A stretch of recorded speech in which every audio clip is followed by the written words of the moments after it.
Okay, picture this for a second. It's 7 a.m. You're stuck in bumper-to-bumper traffic, coffee getting cold in the cup holder, already mentally exhausted before the day even starts. You're heading into an office or a Zoom grid where you'll sit for 8 straight hours, maybe more. Meanwhile, somewhere out there, a billionaire is lounging on a yacht the size of a small town, and the global wealth charts show trillions stacking higher than ever at the very top. Does that feel off to you? Back in 1930, the economist John Maynard Keynes took one look at the explosion of technology and productivity and made a pretty wild prediction. He said that by 2030, thanks to all our progress, people in rich countries like ours would only need to work about 15 hours a week. 15 hours, that's basically a long weekend. So here we are in 2026. Global wealth and productivity have never been higher. We've got AI, automation, computers doing the work of entire teams from decades ago. Yet the 8-hour day, the 40-hour week is still the unbreakable standard, especially here in the US. It's a crazy paradox, isn't it? We have more than enough wealth and tech to change the game, but we haven't. Today we're diving deep into why the system still demands this from us, and whether it's truly necessary, or by design. But to understand why we're still stuck here, let's first look at how the 8-hour day even became a thing. All right, let's rewind the clock for a minute. Before the factories took over, work looked totally different. Think about your great-great-grandparents on a family farm in the Midwest, or a small town in New England. Sure, harvest season meant long, brutal days from sunup to sundown, but in winter, things slowed way down.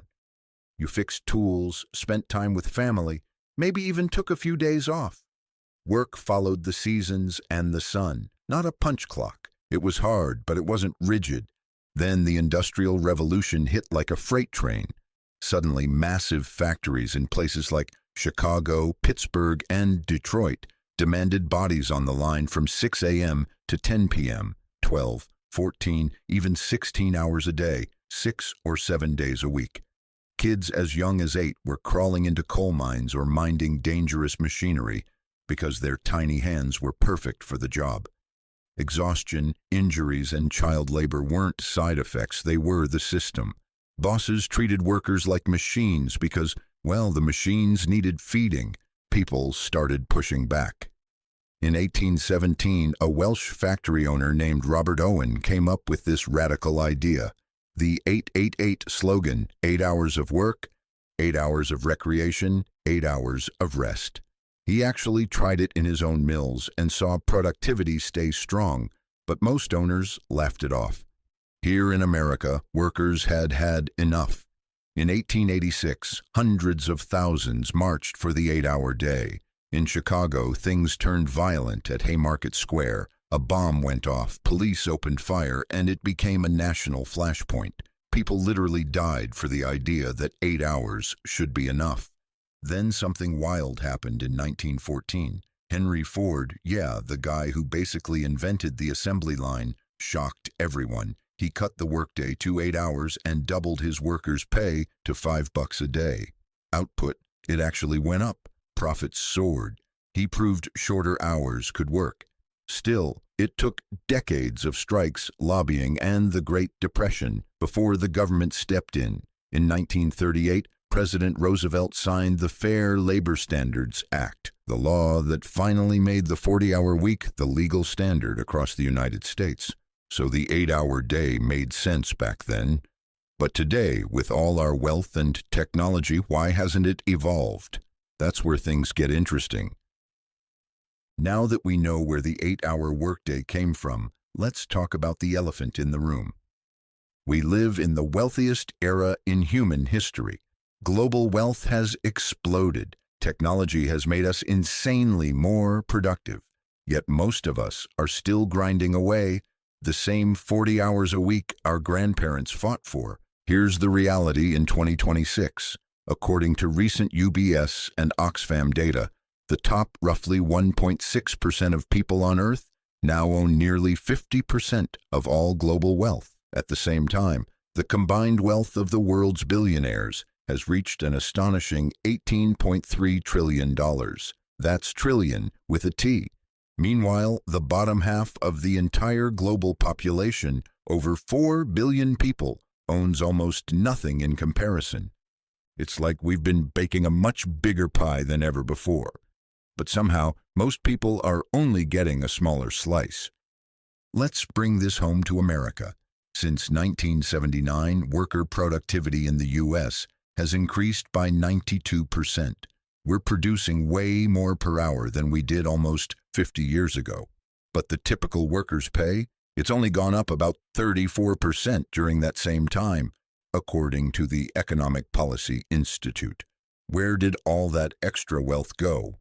On top of that, Americans are still working around 1,796 hours per year on average, significantly more than workers in most European countries, many of whom enjoy longer vacations and shorter work weeks. So when people say the world already has enough wealth, the real question becomes, enough for who?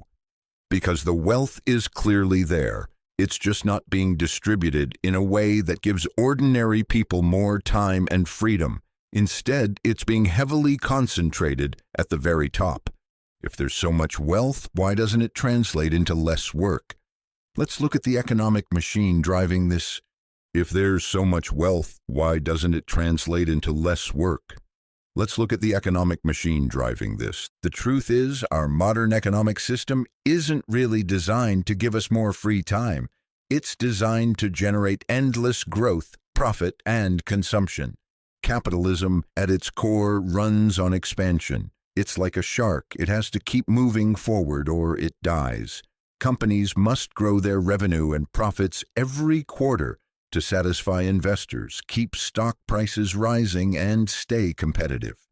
In this system, producing more with fewer hours isn't usually the goal. The goal is producing more, period. And that extra production needs buyers, which means we, as workers and consumers, have to keep earning and spending. This is where the productivity pay gap becomes so important. As we mentioned earlier, since 1979, productivity in America has increased by 92.4%. We're creating far more value per hour worked than our parents or grandparents did. But where did all that extra value go? Mostly to capital, to company owners, executives, and shareholders, rather than to workers in the form of significantly higher wages or dramatically shorter hours. In the U.S., the idea of shareholder value became almost sacred starting in the 1980s. Companies prioritized stock buybacks, dividends, and executive compensation over raising pay across the board or offering reduced work weeks. Corporate profits as a share of GDP have hit record highs, while employee compensation as a share of the economy has steadily declined. Meanwhile, union membership has fallen to just 10% of the workforce, meaning workers have far less collective power to demand a bigger share of the pie or more time off. Then there's the consumption loop. Our economy is heavily driven by consumer spending. It's what keeps the wheels turning. If people suddenly worked much less, they might earn less, spend less, and the whole cycle could slow down. Many Americans are also carrying record debt. Household debt just hit $18.8 trillion at the end of 2025. That means mortgages, student loans, credit cards, all of it requires steady income, which keeps us tied to full-time work. Add inflation into the mix, as costs for housing, healthcare, education, and even groceries keep rising. People feel they have no choice but to keep grinding just to maintain their current lifestyle. Now, here's one of the biggest ironies of our time: automation and artificial intelligence. These technologies were supposed to be the great liberators, machines doing the drudge work so humans could work less. Instead, in many cases, they've done the opposite. Companies use AI and automation to squeeze even more output from the same number of workers, or to cut staff while expecting the remaining employees to handle bigger workloads. The productivity gains rarely translate into shorter weeks. They translate into higher profits. It's the productivity paradox in action. Tools meant to free us end up intensifying the grind. And then there's the fear factor. Economists and policymakers often worry that if we broadly reduced working hours without careful planning, it could lead to higher unemployment, slower economic growth, or even recession. Businesses argue they need flexibility to compete globally. The system, in other words, has built-in resistance to changing the 40-hour standard. So while it might seem logical that more wealth and better technology should equal less work, the incentives in our current economic model point in the opposite direction. But economics isn't the whole story. Culture and power play huge roles too. But economics isn't the whole story. Culture and power play huge roles too. Let's be honest with ourselves for a second. In America, work isn't just how we pay the bills, it's become who we are. Walk into any party or barbecue and the first question you hear after someone's name is almost always, "So, what do you do?" It's not small talk, it's how we size each other up. Our job title, our hustle, our side projects, they've turned into status symbols. We wear busy like a badge of honor. "I'm slammed right now" somehow sounds more impressive than "I have free time." This runs deep. It goes all the way back to the Puritan work ethic that helped shape this country. The idea that hard work is moral, that idleness is suspect, and that your worth is measured by your output. Fast forward to today's hustle culture, the endless LinkedIn posts, the 5 a.m. club, the rise and grind memes, and you can see how it keeps us locked in. We've been taught that more hours equals more value, even when the data says otherwise. And here's where it gets uncomfortable. This culture doesn't just happen by accident. Employers love it. When you're exhausted from 60-hour weeks and barely have time to see your family or friends, you're less likely to organize, push back, or even question the system. Overworked people are easier to control. They have less energy for unions, for community, for imagining a different way of living. It's a quiet form of power. On the political side, it's no secret. Corporate lobbying groups spend millions every year making sure laws that could shorten the work week or introduce real paid leave never see the light of day. The system is designed to protect the status quo. So ask yourself, when was the last time you felt guilty for taking a full day off? Or caught yourself scrolling job listings at 10 p.m. just to feel productive? That voice in your head telling you to keep grinding. Where did it really come from? So the system has strong incentives to keep us working 8 hours. But what happens when people actually try to change it? Let's look at the real experiments. So the system has strong incentives to keep us working 8 hours. But what happens when people actually try to change it? Let's look at the real experiments. The results might surprise you in a good way. Take Iceland. Between 2015 and 2019, the country ran one of the largest trials of a shorter work week in history. Over 2,500 workers, about 1% of the entire workforce, switched to a 35 or 36-hour week with no pay cut. What happened?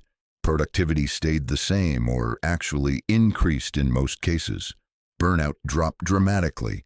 Workers reported better work-life balance, less stress, and more time with family. The results were so positive that many of these changes have now become permanent across Iceland's public sector, and the idea has spread into private companies too. The United Kingdom ran similar pilots. Companies that tested 4-day weeks found that productivity was maintained or even went up, while employee well-being improved significantly. Retention rates soared. People simply didn't want to leave. Other trials in places like Spain, Belgium, and Japan have shown similar promising patterns. When done right, people often deliver the same or better results in less time. Of course, it's not that simple. Fair counter-arguments exist. Not every job can be easily shortened. Think emergency room doctors, truck drivers, or factory workers on tight production schedules. Some people would rather keep the full paycheck than trade hours for time. And transitioning an entire economy comes with real challenges. Businesses worry about costs, coordination, and staying competitive in a global market. We also can't ignore that for many of us, work still provides purpose, structure, and a sense of achievement. It's not just about money, it's about feeling useful.